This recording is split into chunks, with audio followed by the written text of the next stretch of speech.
tema da mensagem de hoje, o Luiz já adiantou, entre pai e filhos.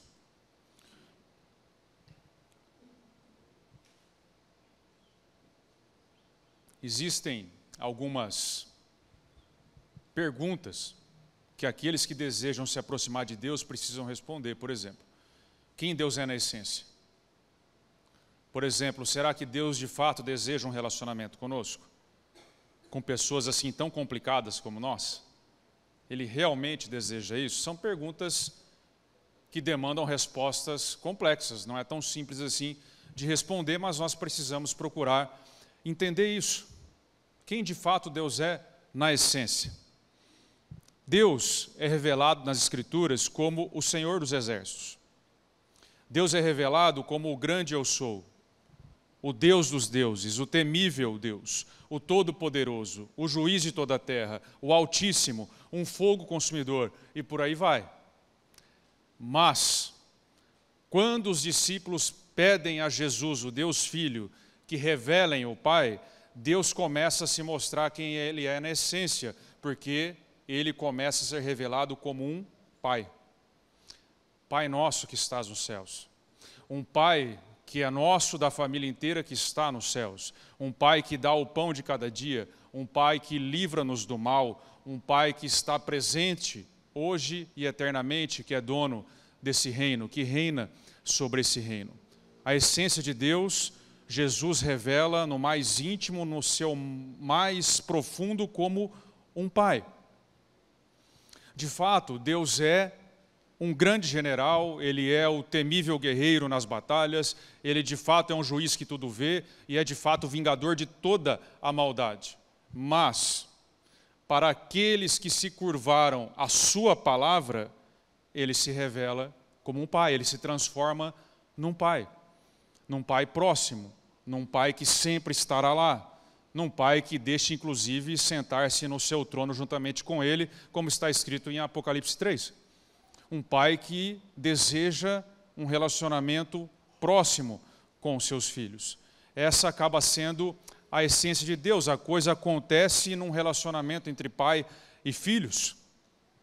E Deus decidindo-se relacionar-se dessa forma conosco, ou seja, um pai com relação aos seus filhos e não um general em relação aos seus soldados, pode parecer que ele simplifica as coisas, mas na verdade ele complica bastante. Para ele mesmo, porque o relacionamento entre um general e seus soldados é baseado na legalidade, na hierarquia, ou seja, manda quem pode, obedece quem tem juízo. Quando um general dá uma ordem, ele não está muito preocupado se os seus soldados estão gostando ou não dessa ordem em geral, desde que eles cumpram. Em geral, não importa muito o que pensa, em geral, importa que se cumpra a ordem. Quando um policial na rua te dá uma ordem para virar à direita ou à esquerda, ele não está muito preocupado se você gostou disso ou não, desde que você vire. Quando o governo manda você pagar os seus impostos, ele não está preocupado se você gosta ou não, desde que você pague. Não há uma relação próxima nesse sentido em que implique esse tipo de relação. Mas, para um pai, quando dá uma ordem aos seus filhos, importa ao pai que os filhos compreendam o que o pai está fazendo. Porque não é uma relação baseada na legalidade. É uma relação baseada no amor. E se é uma relação baseada no amor, envolve uma inegociável liberdade.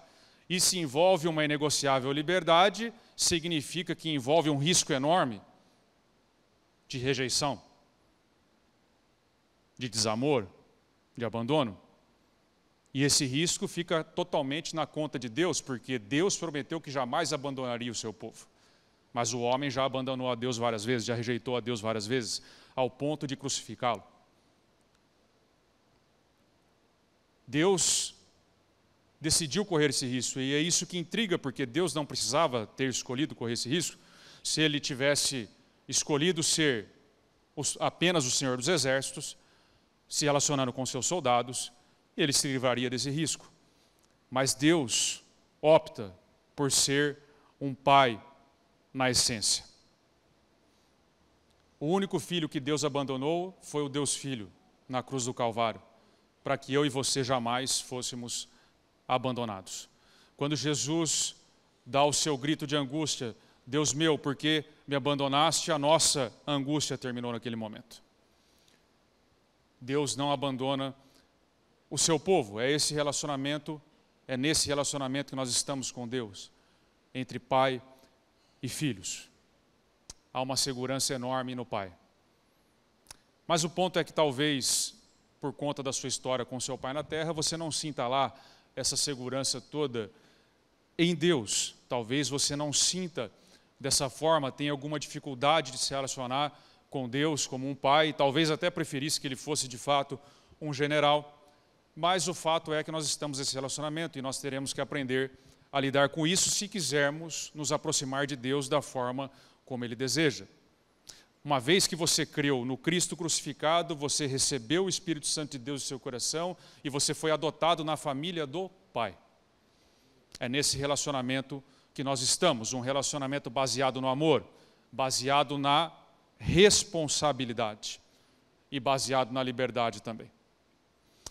Veremos então aí com base em Gálatas 4, do 1 ao 12, como quem é esse pai e quem são os filhos que ele espera nesse relacionamento. Amém? Abra aí a sua Bíblia. Gálatas 4, do 1 em diante, diz assim o texto sagrado. Digo, porém, o seguinte: durante o tempo em que o herdeiro é menor de idade, em nada difere de um escravo, mesmo sendo senhor de tudo. Mas está sob tutores e curadores até o tempo pré-determinado pelo Pai.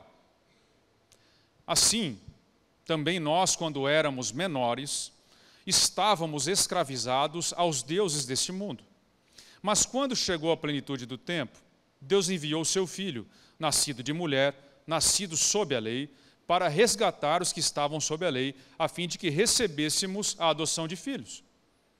E porque vocês são filhos, Deus enviou o Espírito de seu Filho ao nosso coração. E esse Espírito clama, Abba, Pai. Assim, você já não é mais escravo, porém filho. E sendo filho, também é herdeiro de Deus. Até aqui. O contexto do texto é que o apóstolo Paulo está escrevendo à igreja da Galácia, uma igreja que estava sendo atacada por falsos mestres, que estavam tentando aplicar novamente a lei num tempo que a lei já tinha passado. E o apóstolo Paulo está explicando por meio de uma analogia entre um pai e o seu povo, os seus filhos, que o povo de Deus, quando viveu na antiga aliança, para trás da ressurreição, para trás do Calvário, ele era como se fosse menor de idade, quando Israel era menino. E nesse tempo o povo de Deus viveu debaixo de um tutor, ou seja, a lei. Um guia que deveria conduzir a Cristo. Deus não revelou a Cristo de uma vez na história. Ele foi preparando a história, preparando as nações para receber o Filho de Deus, preparando o momento certo. E nesse tempo que antecedeu a vinda de Jesus, Israel era menino, o povo de Deus era menino e estava debaixo de um tutor chamado Lei de Moisés. E nesse tempo o povo de Deus se assemelhava a um escravo. Era filho, mas se assemelhava a um escravo por quê? Porque não poderia ainda desfrutar da herança que tinha direito. Ainda não era tempo, ainda estava debaixo do controle do tutor. E o apóstolo Paulo explica que esse tempo de escravidão durou até que Cristo pudesse trazer o tempo da liberdade. E ele inaugura esse tempo da liberdade no Calvário, quando então ele nos liberta do tutor, ele nos liberta da lei, cumprindo a lei no nosso lugar e nos colocando debaixo da sua lei agora, a lei de Cristo.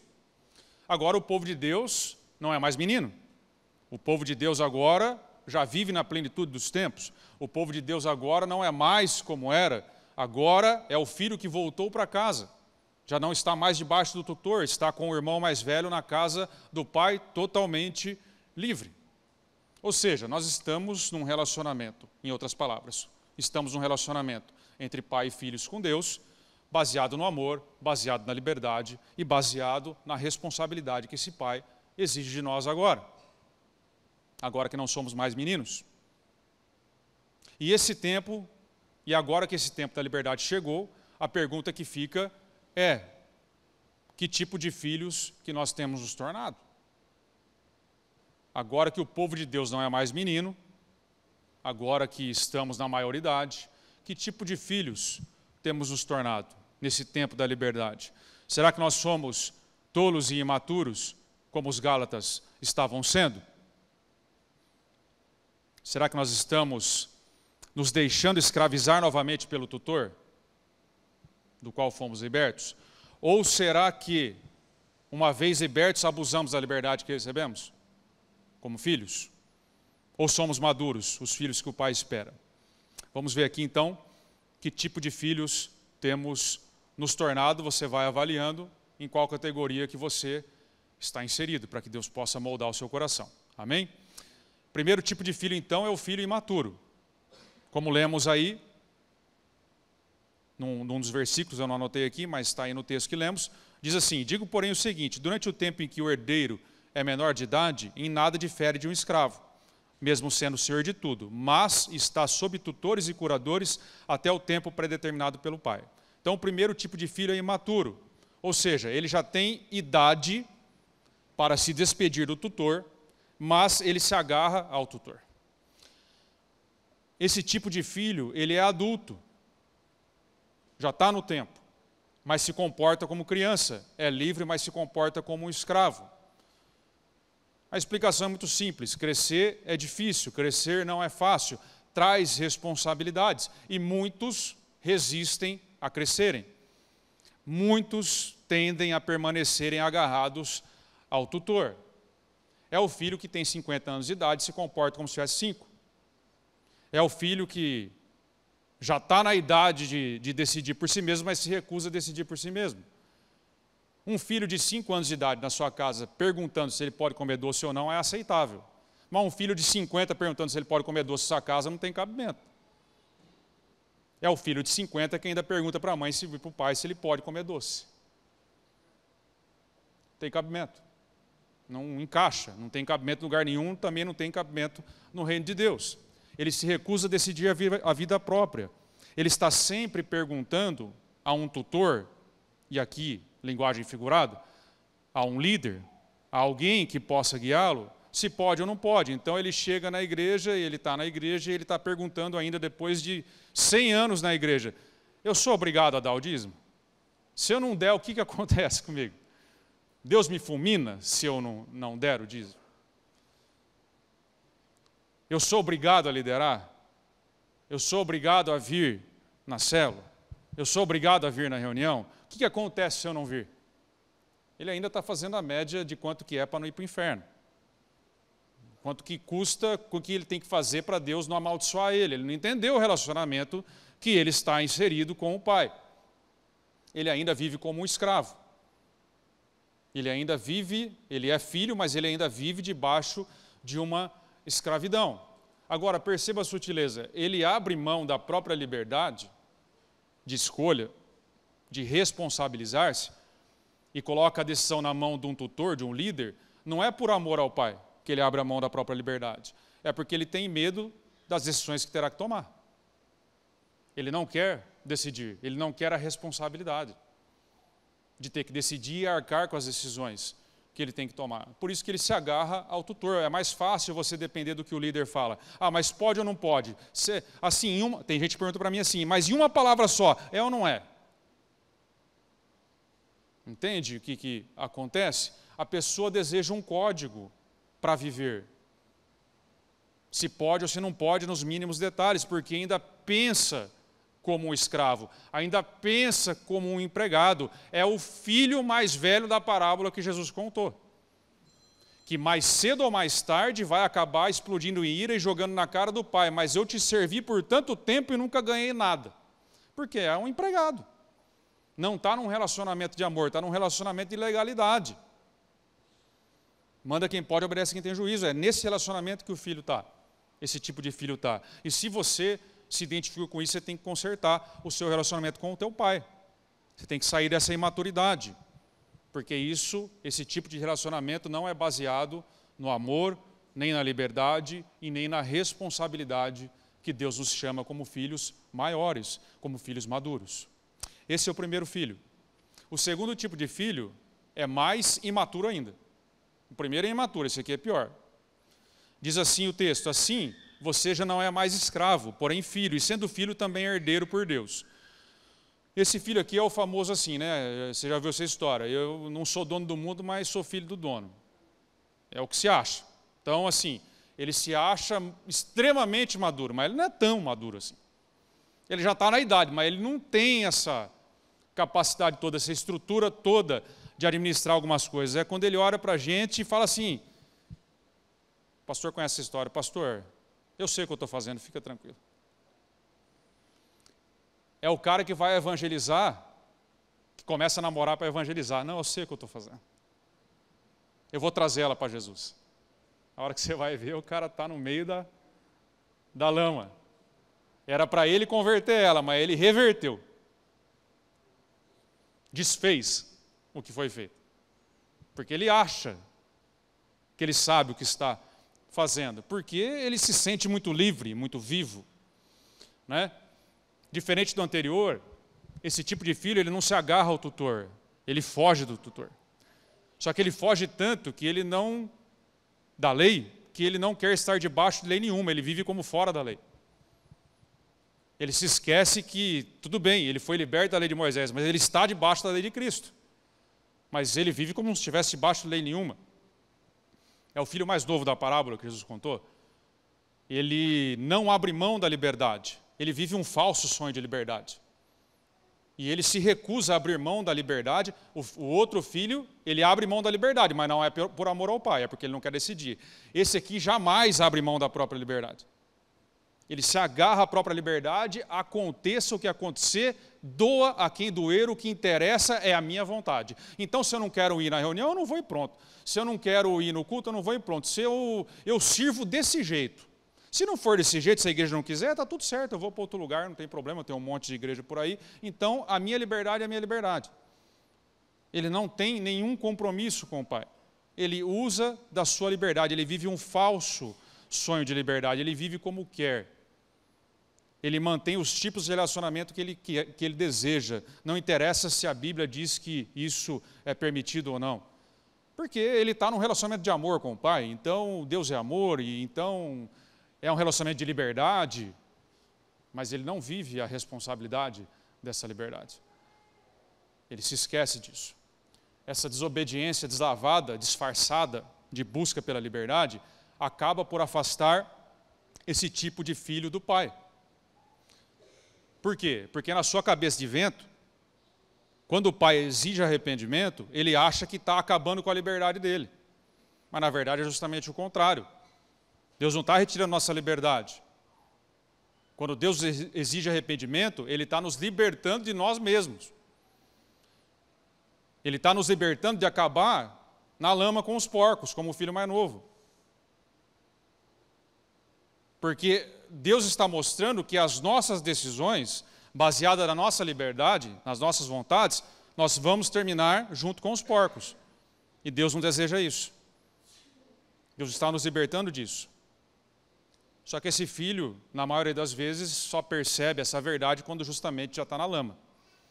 E aí tem que voltar pela amarga estrada do arrependimento.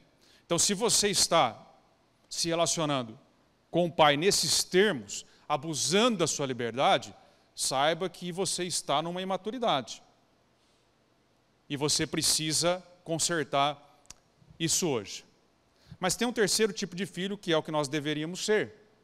Eu espero que você seja um desses, que são os filhos maduros. Diz assim o texto: e porque vocês são filhos, Deus enviou o Espírito de seu Filho ao nosso coração, e esse Espírito clama, Abba, Pai. Aqui, os filhos de Deus maduros compreenderam quem os habita, compreenderam o tipo de relacionamento que estão com o Pai, que é um relacionamento de amor, e por isso envolve liberdade, mas também uma enorme responsabilidade. Uma responsabilidade que eles assumem e carregam com prazer diante de Deus. E esses filhos têm algumas características. A primeira delas é que eles não passam de um evangelho para outro. Gálatas 1,6 diz assim: eu estou muito surpreso que estão passando para outro evangelho que não é outro. Estão passando do verdadeiro evangelho, que na verdade não é outro. Paulo está surpreso com a igreja. E os filhos maduros não passam para outro evangelho. Eles não é como os gálatas estavam fazendo. Passar para outro evangelho significa falsificar, adulterar o evangelho da graça e abraçar o evangelho das obras. Significa jogar fora o evangelho da graça que traz paz aos nossos corações para abraçar um evangelho do desempenho, das obras, que nos escraviza na consciência e estraga o relacionamento com o Pai. Esse tipo de filho maduro é uma característica dele que, mesmo depois de muitas conquistas em Deus, conquistas espirituais, conquistas em todas as áreas da vida diante de Deus, ele ainda consegue dizer de todo o coração: Jesus continua sendo tudo o que eu tenho. Não importa o quanto ele conquiste, não importa o tanto que ele avance, não importa o tanto que ele seja grande no reino. Mesmo depois de uma longa caminhada, ele ainda consegue olhar para trás, para Deus, para frente e dizer: Jesus, o Senhor continua sendo tudo que eu tenho. Isso está longe de ser um grito de derrota, de desespero, é um grito de vitória. Jesus, você é tudo o que eu tenho. Esse tipo de filho, mesmo depois de uma longa caminhada de santificação, eles não confundem as coisas. Eles não caem na bobagem de achar que porque agora eles caminharam e avançaram em santificação, em separação, em espiritualidade, agora são eles quem mantêm a própria salvação. Ah não, Senhor, até aqui o Senhor me ajudou, mas daqui para frente, eu já estou, naquele nível, então daqui para frente eu que carrego, daqui para frente eu estou ajudando. Ele não cai nessa bobagem de achar que eles dão conta de manter a própria salvação. Eles continuam olhando para Jesus dizendo: Jesus, você continua sendo tudo o que eu tenho. É você que é o fundamento, Senhor, de toda a minha salvação. E agindo assim, eles escapam do orgulho espiritual, porque estão sempre humildes e dependentes do Pai, por toda a sua caminhada. Eles jamais confundem as coisas. Essa é a primeira característica. Eles não passam de um evangelho, do verdadeiro evangelho, para outro, para o falsificado. Segunda característica: filhos maduros recebem o evangelho como palavra de Deus, não como vindo de mãos humanas. Discípulos, filhos maduros, não se sentem ofendidos quando são exortados, ao contrário, eles agradecem quem os exorta. Se você abrir aí Gálatas 1:11, o apóstolo vai dizer: mas informo a vocês, irmãos, que o evangelho por mim anunciado não é mensagem humana. O evangelho veio da parte de Deus. Existe apenas um evangelho. Algum teólogo já disse que existem muitas religiões porque são tentativas do homem chegar até Deus, mas existe apenas um evangelho porque é Deus vindo aos homens. Um evangelho. E veio de cima. E o apóstolo está dizendo: a mensagem que eu entrego à igreja da Galácia não é humana, porque estava tendo resistência naquela igreja. E Paulo está dizendo: veio de Deus, não veio de homens. Filhos maduros recebem a exortação como palavra de Deus, porque entendem que é assim, exatamente assim que Deus trabalha. E nós vivemos tempos complicados, porque atualmente exortar alguém significa reprimi-lo. Assim pensam os imaturos. Quando você os exorta, eles podem até concordar com você enquanto você está falando, mas por dentro eles estão dizendo: não vou fazer nada do que ele está falando. Por dentro ele já está pensando em como que ele vai descumprir o que você está falando. Ou ele está pensando: quem é essa pessoa? Quem ele pensa que é só porque é um líder? Falando comigo dessa forma e entrando na minha vida desse jeito. A pergunta que você tem que responder para saber se você é um filho maduro ou não é como que você reage quando um líder procura aplicar o evangelho na sua vida prática. Como você recebe? Como palavra de Deus? Ou você faz o exercício aqui que eu estou falando, enquanto o líder está falando, você já está pensando em como você vai escapar do que ele está falando? Vamos para exemplo prático, bem prático, quando o líder afirma que a sua célula termina tarde, ou quando o líder afirma que você chega atrasado na célula, e isso é um péssimo testemunho. Como que você reage? que você está descumprindo um princípio básico, porque Deus nunca atrasou-se na sua vida, você também não deveria se atrasar. Se você é filho dele. Um filho, na Bíblia, não é um filho segundo a genética, é um filho que imita o seu pai. Esses são os filhos de Abraão, os filhos de Jesus, os filhos de Deus, são os que imitam. Como que você reage quando o líder diz, olha, você se atrasa e compromete todo o seu testemunho? Você já começa a pensar que você não vai cumprir ou você recebe isso como uma exortação da palavra de Deus? Quando o líder te coloca que você conduz a célula de uma forma inadequada, que você, na verdade, tem um péssimo testemunho e que você, por conta da sua falta de educação, acaba causando divisões. Porque em nome da autenticidade, você diz assim, não, mas eu falo o que eu penso, tal, eu sou muito autêntico, tal. Em nome disso, você acaba sendo um mal educado que divide as pessoas, ninguém suporta, todo mundo pisa em ovos com você. Como é que você recebe quando um líder te fala a verdade? Você recebe mal, você se levanta, você não aceita, você fica nervoso, fica revoltado, fala mal do líder, como que você faz?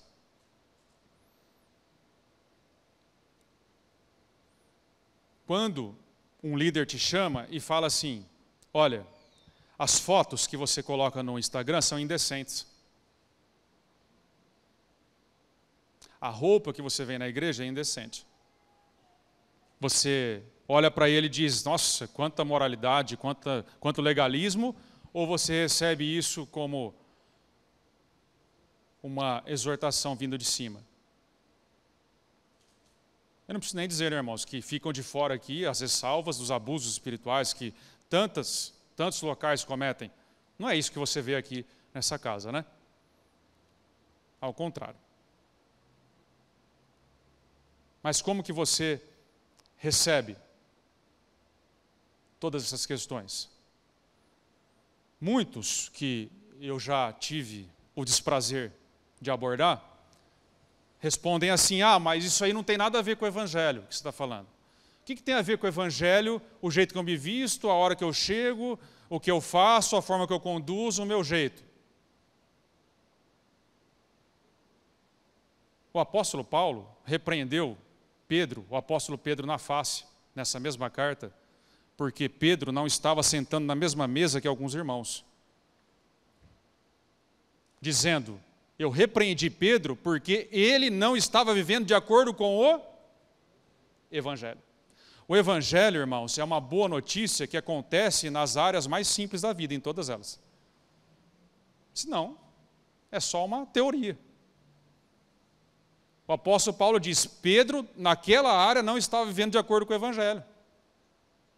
Quando o líder diz, nessa área você não está vivendo de acordo com o Evangelho, o que você faz? Você faz isso? Você resiste? Tem alguns que resistem, você não deveria. E por que resistem tanto? A resposta é porque, no fundo, ainda, de alguma forma, ainda estão preocupados com a sua autoimagem. De alguma forma. Ainda estão vivendo de acordo com os padrões desse mundo. Ainda não crucificaram esse mundo em seus corações. E aí se ofendem. Ainda estão preocupados, ainda não morreram para ressuscitar. Mas os líderes maduros, eles já morreram, já ressuscitaram, eles estão muito seguros da posição que estão em Cristo, mas muito seguros, e não se ofendem, escapam de se sentirem mal quando recebem algum tipo de exortação, de crítica. Ao contrário, eles agradecem e amam ainda mais quem teve a coragem de falar a verdade para eles. Eles vão abraçar isso como palavra do próprio Deus, vão se sentir amados pelo Pai, porque eles sabem que o Pai corrige a quem ama. Ele vai se sentir ainda mais filho, porque ele é maduro, ele entendeu o relacionamento que ele está diante do Pai. Ele não está num relacionamento de legalidade, como se fosse o general dando uma bronca, ele está entendendo. Como que você recebe o Evangelho? Como que você enxerga quem te exorta? Perguntas para você pensar. Terceiro ponto, filho maduro conduz sua vida pela imitação e não pela especulação. Gálatas 2:28 diz assim, Pois aquele que operou eficazmente em Pedro para o apostolado da circuncisão, também operou eficazmente em mim para o apostolado com os gentios. Filho maduro conduz sua vida pela imitação e não pela especulação. O apóstolo Paulo teve problemas com a sua autoridade apostólica. Isso não é segredo para ninguém. Muitos resistiram à sua autoridade. E isso é um problema, porque a mensagem está intimamente ligada à autoridade de Paulo. Então, se Paulo não é apóstolo, então o evangelho não veio de cima. Se Paulo não foi enviado por Jesus, então a mensagem é falsa. Então ele teve que defender a sua autoridade apostólica. Muitos na igreja resistiram ao apóstolo. Muitos na igreja hoje resistem ao mesmo apóstolo. Não, Murilo, imagina quem que resiste ao apóstolo Paulo tal? Resiste ao apóstolo. Quando você diz assim, na sua vida, o que Jesus faria? E aí você faz, você está resistindo ao apóstolo, porque você está vivendo pela especulação e não pela imitação. Não existe cristianismo sem imitação apostólica. Não existe obediência a Jesus sem a mediação dos apóstolos. O pastor Jonas Madureira fala isso claramente no livro que estamos aí, Custo do Discipulado, que está aí nesse ano para que nós possamos passar por esse discipulado. Se você não passou, você precisa passar. Não existe. Quando nós perguntamos o que Jesus faria, na verdade, na maioria das vezes, nós estamos tentando achar uma desculpa para fazer algo que nós queremos fazer já e jogando na conta de Jesus. Porque geralmente quando perguntamos isso, não existe uma posição muito clara na Bíblia ou então está contra os apóstolos. Algo que o apóstolo disse, mas eu quero fazer em contrário, então eu pergunto, o que Jesus faria? Já entrei na especulação. Não existe cristianismo sem imitação dos apóstolos. Discípulo maduro, filho maduro, não fica tentando adivinhar o que Jesus faria. Ele imita o que os apóstolos fizeram. Porque Jesus enviou os 12 para isso. Para ensinar como que agora, por lado de cada ressurreição, nós vivemos. Devemos viver. Como filhos maduros. É isso que o filho faz. Só que essa questão de imitação, ela tem um problema na nossa cultura, porque nós estamos na cultura da autenticidade. Pessoas passam a vida inteira tentando de alguma forma deixar a sua própria marca nesse mundo. Pensam e lutam e tentam deixar o seu nome na história. E viver a vida por meio de uma imitação não parece muito atrativo na nossa cultura, parece algo que apaga a nossa identidade e tudo mais. Mas filho maduro vive pela imitação, ele está livre disso. Ele não está preocupado com a sua autoimagem, ele não está preocupado em fazer um nome para si. Ele está preocupado em imitar a Jesus por meio dos seus apóstolos. O apóstolo Paulo disse, imitem a mim como eu imitei a Cristo. Essa é a ordem que nós devemos seguir. Como que você vive? Como que você encara o seu ministério? Você está encarando o seu ministério, tentando de alguma forma deixar a sua marca pessoal nesse mundo? Não faça isso. O apóstolo Paulo diz na carta aos Gálatas que ele trazia marcas, mas as marcas de Cristo. Ninguém me encha mais a paciência, porque eu trago no corpo as marcas de Cristo. Apenas as marcas de Cristo, ele se gloriava apenas na cruz de Cristo. Ele tinha as marcas da missão em seu corpo. Não as marcas dele, não uma autopromoção, mas as marcas do nosso Senhor. Devemos imitar ao apóstolo, viver como ele viveu. Quarto ponto, um filho maduro aplica o evangelho em todas as áreas da sua vida. Ele não se deixa levar pela hipocrisia. Abre aí Gálatas 2:12. De fato, antes de chegarem alguns da parte de Tiago, ele, Pedro, comia com os gentios. Quando, porém, chegaram começou a afastar-se e por fim separou-se temendo os da circuncisão. Pedro foi imaturo, como já adiantamos, porque não estava vivendo o evangelho em todas as áreas da sua vida. E o apóstolo Paulo chamou isso de hipocrisia, ou seja, hipocrisia, segundo o apóstolo Paulo, é quando não vivemos o evangelho em todas as áreas da nossa vida.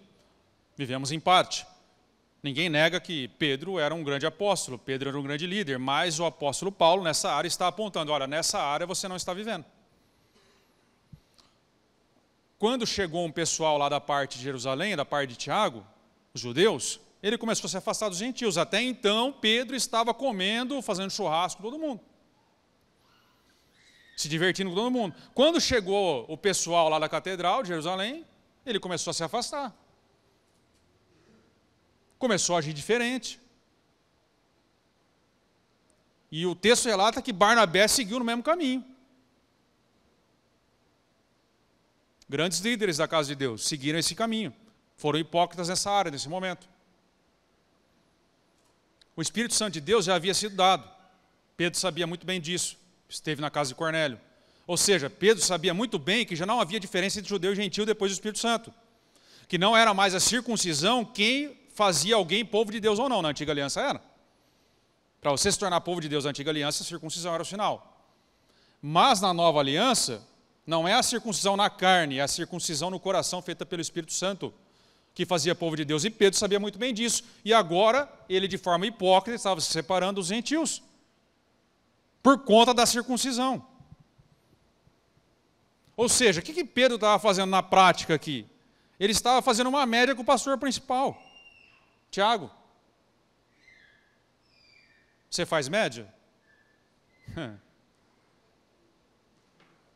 Em nome de interesses pessoais, você faz média e causa divisão na igreja? Em nome de interesses pessoais, você age de um jeito lá na célula, mas quando chega o supervisor, a célula é de outra?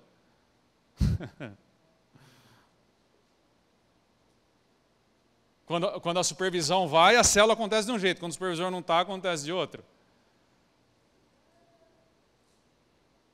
Você trata o pastor de um jeito, ou trata as outras pessoas na frente do pastor, dos líderes, mas longe é de outro jeito?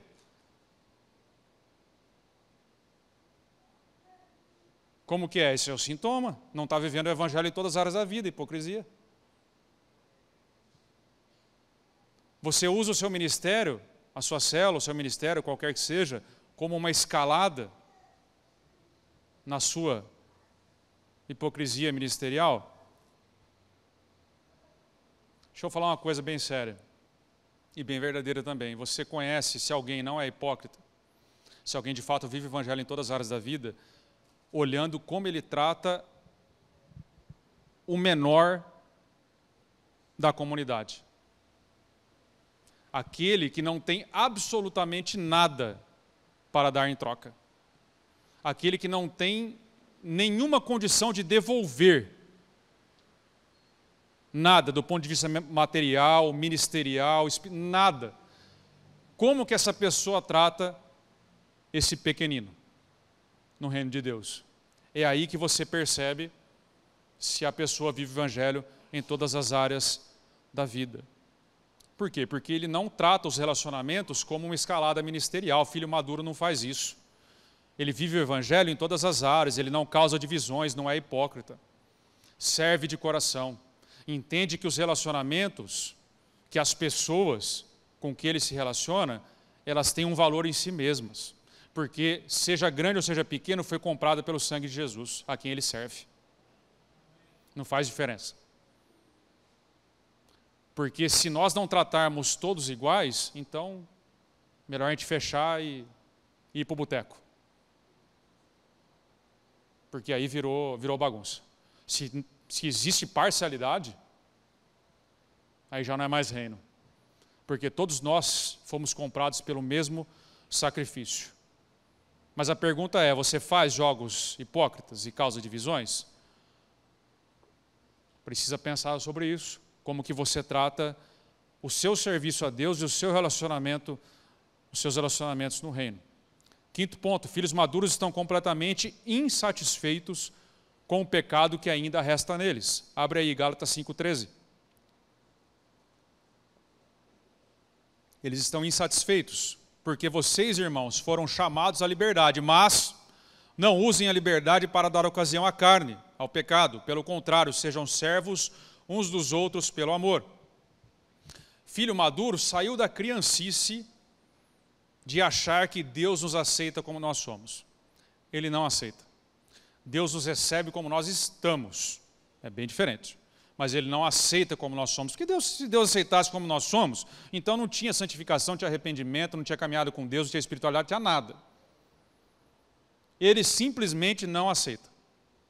Ele nos recebe exatamente como estamos, cheio de lama, tudo bagunçado, mas a graça de Deus vai nos transformar, vai nos levar a um lugar de transformação, com certeza.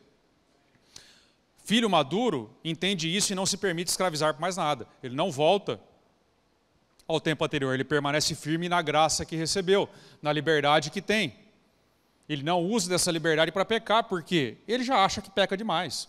Ele nunca vai dizer, então quer dizer que não tem lei, então vou ver do jeito que eu quero, jamais, porque ele já acha que peca demais. Ele está insatisfeito com o pecado que ainda resta nele. Ele procura as áreas que ele percebe, atentamente olhar para dentro de si. Um discípulo maduro aprende a olhar para dentro de si. Ele aprende a nomear o que está errado dentro dele e ele não descansa enquanto ele não vence essa área. Ele está insatisfeito, ele não suporta. É como se ele fosse dormir sujo, sem tomar banho. Ele dorme e acorda pensando nisso, ele persegue esse pecado na vida dele, porque ele sabe que o pecado é o seu inimigo. E ele odeia o pecado, porque o pecado é que trouxe toda a desgraça que vemos no mundo. E ele anseia por acabar com isso. Ele tem fome e sede de justiça. Ele odeia olhar para si e ver aquele pecado ali. Enquanto ele não mata esse pecado, enquanto ele não encontra esse inimigo, enquanto ele não cerca esse inimigo, enquanto ele não domina esse inimigo, ele não descansa. Esse é o filho maduro. Você aceita pacificamente o pecado que ainda está no seu coração? Você não pode aceitar o pecado de forma pacífica. Você precisa abrir fogo contra ele. Precisa persegui-lo. Ele é teu inimigo. Ele pode te matar. Próximo. Filhos maduros estão completamente satisfeitos em Deus, por outro lado. Estão insatisfeitos com o pecado, mas totalmente satisfeitos em Deus. Gálatas 3:2. Digo, porém, o seguinte, quero saber apenas isso. Foi pelas obras da lei ou pela fé no Cristo crucificado que vocês receberam o Espírito Santo de Deus? O apóstolo Paulo pergunta retoricamente. É claro que foi pela fé no Cristo crucificado, não por obras. Filhos maduros entenderam quem os habita, entenderam que foram feitos templo do Espírito Santo. Presta bem atenção. Filhos maduros entenderam que foram feitos templo do Espírito Santo. A habitação de Deus, isso é algo extraordinário, é algo que não tem precedente em nenhuma religião do mundo. Deus habitando em nós, a divindade habitando no seu povo. A divindade sempre está separada do povo, porque não toca. Assim como Deus esteve separado nos Santos dos Santos até o tempo da liberdade.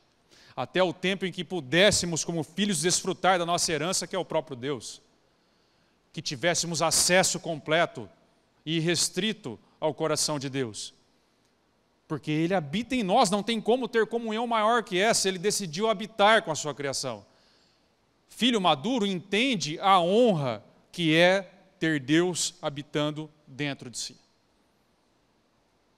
E porque compreende isso, age de acordo como tal. Está completamente satisfeito nessa verdade.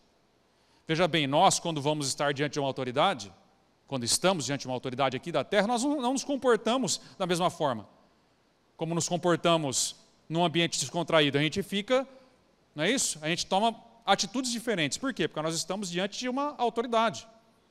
Então, nosso comportamento muda por conta disso. Mas, será que nós valorizamos a maior das autoridades? O próprio Espírito de Cristo, enviado ao nosso coração. o Espírito do Filho, que nos faz, que nos adota na família de Deus, será que nós reverenciamos a autoridade das autoridades? E agimos de forma diferente em nossa vida porque Ele está vendo? Ou honramos mais as autoridades da terra e tudo mais? Filho maduro compreende o que ele carrega, quem o habita, e age diferente do que agiria. Ele está satisfeito nisso. Ele entende que não tem nada mais, nada maior que Deus possa dar a ele do que a presença do Espírito Santo de Deus. E vive satisfeito nisso. Coloque-se em pé, vamos orar.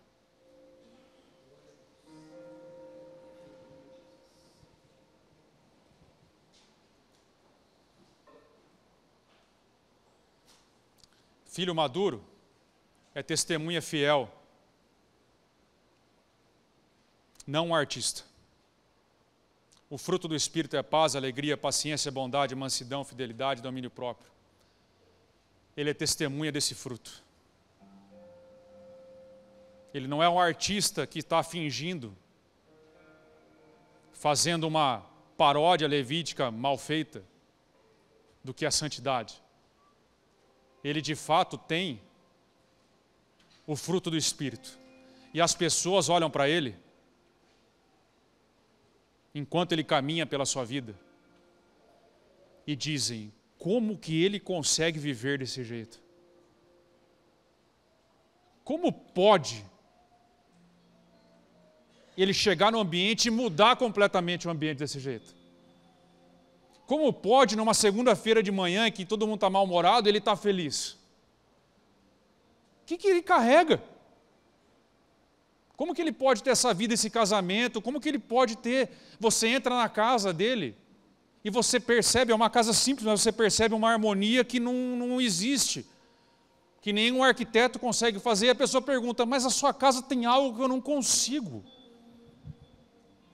descrever. O que tem aqui? Filho maduro vive assim.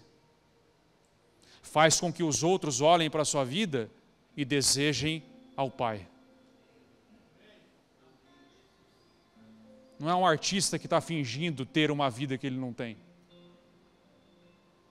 Ele tem o fruto do Espírito em abundância. E demonstra isso por onde quer que ele vá. Amém? Vamos orar? Feche seus olhos.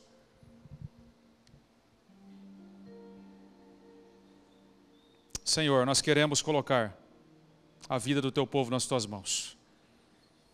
Senhor, nós queremos aqui nessa manhã, te pedimos, Espírito Santo de Deus, a tua palavra diz que o teu Espírito clama, Abba Pai, o nosso Pai. Nos ajuda, Senhor, a entender o relacionamento que o Senhor estabeleceu conosco. Relacionamento de amor, de liberdade, de responsabilidade. Derrama o teu amor sobre nós, Pai, para que nós possamos te obedecer livremente e vivermos essa vida abundante, Senhor. Essa vida que o Senhor prometeu para nós. É assim que nós oramos. Te agradecemos por tudo. Em nome de Jesus. Amém e amém.